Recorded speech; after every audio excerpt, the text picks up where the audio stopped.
قیام پاکستان سے لے کر اب تک خواتین ملک و قوم کی ترقی اور بہتری کے لیے اپنا کردار بخوبی ادا کرتی آ رہی ہیں۔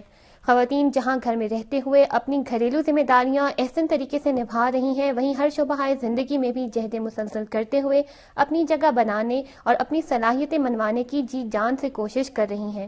صوبہ بلوچستان میں صحافت کا شعبہ خواتین صحافیوں سے محروم ہے اور یہاں چند گنی چنی خواتین ہی پرنٹ اور الیکٹرانک میڈیا میں کام کرتی نظر آئیں گی۔ صوبہ بلوچستان میں خواتین اس پیشے کی اہمیت سے ناآشنا ہے اور جو اس مقدس پیشے کے حوالے سے شعور رکھتی بھی ہیں تو بحیثیت صحافی انہیں کئی مسائل کا سامنا کرنا پڑتا ہے۔ وہ مسائل کیا ہیں؟ خواتین صحافیوں کی زبانی سنتے ہیں۔ وہ رسپیکٹ نہیں دی جاتی، یعنی سم ٹائم کچھ پڑھا لکھا طبقہ بھی ہے جو کہ یہ سوچتا ہے کہ یہ فیلڈ اچھی ہے، لیکن کچھ اکثر و بیشتر 70% پیپل یہاں پہ یہ سوچتے ہیں کہ جو الیکٹرانک ٹی وی پہ آنے والی لڑکی ہوگی پتہ نہیں کیسی ہوگی۔ تو آپ اس چیز کو لے کے چلو کہ آپ کس حد تک اپنی فیلڈ کے ساتھ سنسیئر ہو۔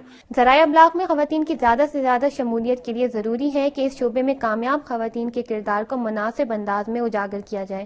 ہمارے ہاں لوگوں میں کنسیپٹ نہیں ہے کہ خواتین کام کریں، مطلب وہ باقی شعبوں میں تو خواتین کو ایکسیپٹ کر لیں گے، جیسے وکالت کا شعبہ ہو گیا یا ڈاکٹر کا شعبہ ہو گیا یا پھر ٹیچنگ کے شعبے میں تو خیر پہلے سے ہی خواتین وغیرہ کام کرتی رہی ہیں، لیکن صحافت کے شعبے میں انہوں نے ابھی تک خواتین کو ایکسیپٹ نہیں کیا۔ اس شعبے میں اب بھی بہت زیادہ وسعت ہے، بلوچستان کی خواتین کو اس شعبے میں آنا چاہیے۔ جتنی زیادہ خواتین اس شعبے میں آئیں گی، خواتین کے مسائل اتنے ہی اجاگر ہوں گے اور مسائل سامنے آنے کے بعد ہی حل ہوتے ہیں۔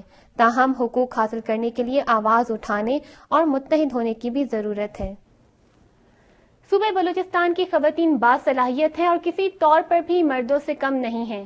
اگر مناسب پلیٹ فارم اور صلاحیتوں کو پروان چڑھانے کا ماحول ملے تو یہاں کی خواتین دیگر شعبوں کی طرح صحافت کے میدان سے وابستہ ہو کر ملک اور قوم کی خدمت کر سکتی ہیں۔ معصومہ قربان، سما، کوئٹہ۔